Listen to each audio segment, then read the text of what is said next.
Hey, welcome back, Knife Nerds and Everyday Care people. It's your boy, the Big Canucker here, and today we're going to be answering the call of the wild. We've got my buddy from across the pond, Big Daddy Paddys Potato Peelers, threw out an open tag on knives that kind of started your channel. I'm a relatively new channel. I've got 99 subs, and I've been checking it for the 100th sub. You know what? I've been checking that hourly to see if I hit that 100, that triple digits. I think whoever has that 100th subscriber, big old sloppy kiss from the Big Canucker. I gotta hope that it's a woman though. Although my analytics say my audience is 100% male, so does not look good for the Big Canucker. All right. So now, I started this channel, I'm going to say probably, I think about 2.5 months ago. What had happened is I was recovering from surgery here. I've had 3 surgeries in 3 years on my right foot, and you can see that there is I have a video out of taking my cast off. And so I've had not a lot to do, and I've been thinking about it for a long time. There's some wonderful folks out there in this knife land. Paddys Potato Peelers out there in the UK, and I will put his link for his channel in the bottom there. And so please click on that one. He is a heck of a guy. He's got great content, very informational, a funny guy, and you know, show your love to him. I don't have a lot of guys that I can, send over there, but anybody, check him out, give him a subscribe. He is an awesome guy. He's given me some advice. Not only has he given me some advice, he has given me the some props, some pats on the back. You know, when you're doing this and you see guys that have got, thousands and thousands of views and thousands of subscribers, it can be disheartening. And when you got somebody who says they like what you're doing and they give you a pat in the back, it's fantastic. Canadian Cutting Edge is another fella who's been a tremendous guy with the advice and just keeping you going. So please check out Jake at Canadian Cutting Edge too as well. And then soon next week I've got a tool coming from a fella who sent me from Ontario, and when I do that video, I'm going to give him a great big shout out too as well, and I appreciate it so much. All of you guys, I appreciate so much your input. I appreciate the thumbs up. I appreciate the subscriptions. Even the guys who early on who said, hey, shut up, talk less, show more knives. I even appreciate that too as well, because if you don't get some constructive criticism, you're not going to get better. And hey, in life, that's what you want to do. You want to get better. Now, let's go through my knife journey here a little bit. I'm not going to show, I don't think everybody seems to be showing 10 or 11 knives. Don't have that many, but let's go over this one. Now, I'm going to say about 10 years ago, I started with the company. This knife is gone, by the way. I gave it to my son. And I don't know where he did with it, but it's gone. And I actually wish I had this knife. This is what kind of started it all for me. It's the Kershaw Storm. This Kershaw Storm was a knife I actually bought at Walmart. I started a job with a company called Worth Canada. We sell shop supplies. And I was having to deal with a lot of cardboard, opening up cardboard boxes and packaging. And I just didn't want to carry along a one of those utility knives. I wanted actually kind of a real knife. So I actually went down to Walmart. I absolutely nothing about knives whatsoever. Steel, handles, and this one looked cool. It was the Kershaw Storm. It's since been discontinued. It wasn't expensive. It was right around 40 bucks. I don't even know what steel it had in it, but it had a 410 stainless steel. I kind of looked online here. Had a 3-inch blade, about 7 inches in total length. It had, what do they call it here? They called it the track tech inserts. And really what it looked like is it looked like grip tape from like a skateboard on the inside here.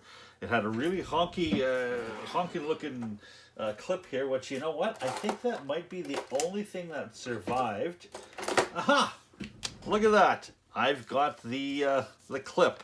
Why I took it off, I don't remember, but I gave the knife to my son and he lost it. But damn it, that's the last thing I have here from my very first knife, which is the clip. And I'm sure I'll take that and put it on something. You know, it's kind of a thin clip. It's really funky looking. It's got the speed holes in it. So, you know, that clip goes really fast. I just remembered it was fun. It was recurve. It was a real bear to sharpen. I had a Lansky sharpening system, and that's what I used to sharpen this bugger. And I didn't even do the Lansky sharpening system right, but I was so damn proud when I could take this knife and I could cut through some paper with it. But I gotta tell you, this knife was not very sharp when I was done with it. It was, in my mind, it was the sharpest piece of steel that ever existed in the existence of mankind, but I know better now what what I was doing and what I wasn't doing, and I was not sharpening this right with that Lansky system. I'm sure glad I didn't make a video back then, but that is just from watching content, YouTube videos online, and reading. And you know what? The knife community is a wonderful community. Always there to share your knowledge and your passion. And that's what I appreciate about a bunch of you guys. You guys showed me what to do, what was the best steel, and you know, handles and stuff like that. And I'm sure I've become a little bit of a knife snob lately, but that's all right. So the very first one was my Kershaw Storm, and at the end I think I'll probably give some shout outs to some guys, because like I said, the knife community is fantastic. So we'll put that over aside here. Now, I had that Storm for probably, what did I have that Storm for? I had that Storm for probably like 5 years or so, and then I don't remember how I discovered Spyderco. I think what I was actually looking for is I was looking for a video on learning how to sharpen this a little bit better. I had a fella sharpen it on a grinding wheel, and I'm sure he buggered the heat treat on it or came very close to it, and the knife was performing terribly. I would cut some stuff and it was just like, man, what's going on with this knife? And I looked online and looked at some YouTube sharpening videos, and I stumbled across a fellow by the name of Randy Johnson, who had a 5-part series on how to sharpen using the Spyderco ceramic stones, and that's when I first heard the name Spyderco. And so Randy Johnson, if you're out there, I know he hasn't been making videos lately, please come back to online. I don't know what's going on in your life that made you stop, but I really enjoyed your content. You taught me a hell of a lot, and I hope you come back, buddy. All right, so I heard that name Spyderco, and so I looked around, and holy smokes, this is what I ended up getting. My second knife was Spyderco Tenacious, 8CR13 MOV steel. It's introduced me to the Spidey hole in that leaf-shaped blade. I thought that this was the best steel in the world, and you know, it's right around $60 or so, a little bit more back in the day. I loved the ergonomics of this knife. I love the looks of it. I had never seen a spider hole in a knife before, and I have to apologize. This one needs to be taken apart and cleaned.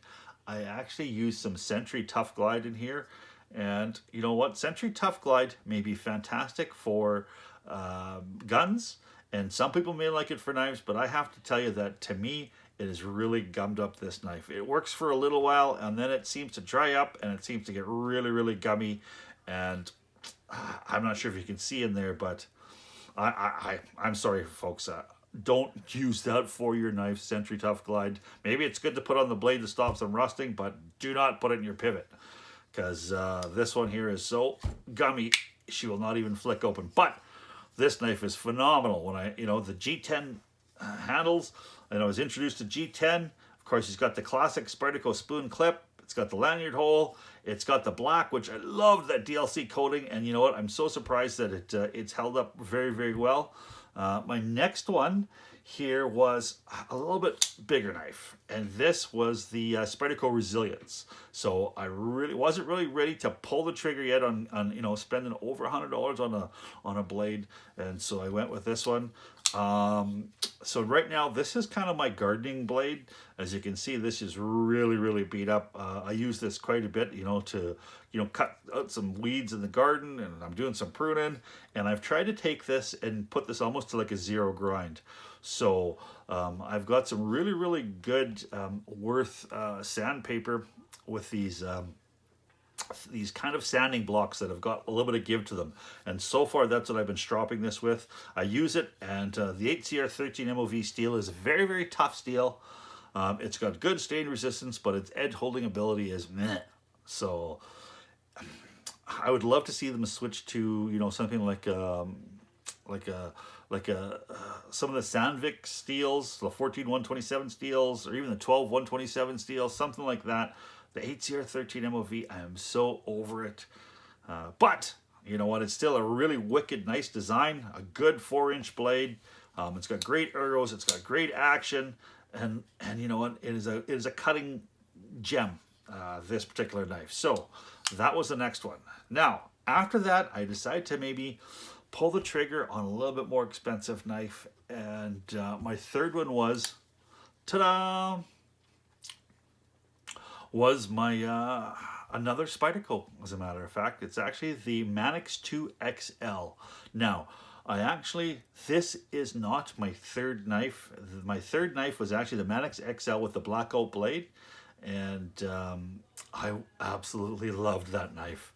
I carried it like you wouldn't believe. And I did a head-to-head comparison with the Recon 1, and you know, I talked about the Recon 1 being the one I would want in a desert island, as far as, you know, trapped on a desert island. Yes, that still applies because I think the tread lock is so strong and it's such a robust knife. But everyday carry, this Spyderco Mannix XL is so much funner to carry, and it's, you know, that it's got a little bit of a front chow, but if you've got that Recon 1 and your hands aren't designed for it, it will chew up your hands. And this one here, it just seems a little bit more comfortable. But I loved this this lock here too as well, the ball bearing lock. I love the Spyderco. It was almost a 4-inch blade, a big beefy blade, and I'm a big guy, and it fills my hand really, really well. And I just wanted a good damn knife. All right, so that was my my fourth blade. Now, of course, once I had gotten this far in the Spyderco land and in life world, everybody was talking about the PM2. Yes, the PM2. I decided to, you know, spend some money, and as you can see, these are all user knives. This PM2 here is quite dirty. The blade on it got a wicked scratch here, so I did a little bit of almost like a hamung grind on it. And this was the Digicam green version, which I didn't really like, but I got because it was the least expensive one. And at that time, I still could not fathom spending over $200 on a pocket knife. But man, this was the boss of the EDC world. And everybody and their brother had a video of the paramilitary too. And when I put this knife in my hand and I flicked it for the first time, I knew exactly why. This is a stunning, stunning design, and it is one of the best EDCers in the entire land, and it still holds up. This knife's getting pretty long in the tooth, but it still does exactly what you want it to do, which is to be an everyday carry tool that cuts things and cuts things really, really well. So that was my fifth knife, was the paramilitary 2. Now, as you can see here, somewhere along the lines, I developed a penchant for some lanyards, and I actually learned how to tie these Chris Reeves lanyards from Randy Johnson's channel too as well. So he checked that out. It was a simple thing. I just got some leather shoelaces that's got the shiny side, and he showed us how to tie them, and I just love that look and that feel. So on all my working knives, I love that. So that has been my knife journey. Now, I'm going to throw in a little bit of a bonus knife. I picked this up. This was my first fixed blade that I had got. And I got this right around between the Tenacious and the Resilience. And it is the Griffin designed what does it call this? SCHF 42. Now I'm not sure if they call this grivery. I think this is with these grivery handles, It's 1095 steel. It's got like a DLC coating on it. It's a thick, almost 1/4 inch piece of steel. It's got an ever so slight recurve on it. You know, fairly comfortable. And it was inexpensive. Like, I mean, I think this knife was right around the, back in the day, was right around the $50. And it's, you know, I took it camping. I batoned with it. I made some feather steels with it. And it's just done a really, really good job for me. And I had always planned on replacing these groovery handles with some hand-carved wooden handles. And I am going to do that one of these days. And this knife, I keep it around more for sentimental value than I think everyday carry or even bushcrafting. I mean, some of my folding knives, for when I go camping, they do more than enough. But I still want to, one of these days, I'm going to pull these handles off. I'm going to create some wood scales with them and do a little bit of a kind of a custom grind on here too as well. Because I think wooden handles on these knives are so classy. So all right, so that has been my journey into YouTube world, into knife land too as well. I'm not sure where to put that here. Maybe we'll put that right here. And you know, there's been some folks along the way who have been integral in feeding my passion and supplying information. And you know, I've put questions out there in the comments, and they've been gracious enough to answer me, and they've helped feed my passion for this knife land. And let's start by giving some shout outs. We've got, you know, Paddys Potato Peelers. Thank you so much. We got Jake at Canadian Cutting Edge. We got Randy Johnson. He's been absolutely fantastic. We got Pete at Cedric and Ada out of Australia, doing all those knife, doing all those edge testing too as well. It's been absolutely fantastic. We've got, you know, Slicey Dicey, I like him. Metal Complex, those have been some fellas. We got the big boss, Nick Shabazz. I don't know, that guy. Some of the stuff he says, kind of not quite pee my pants, but damn close. You know, he's extremely entertaining, information giving guy. He's been absolutely fantastic. And I just want to have a look here. Please,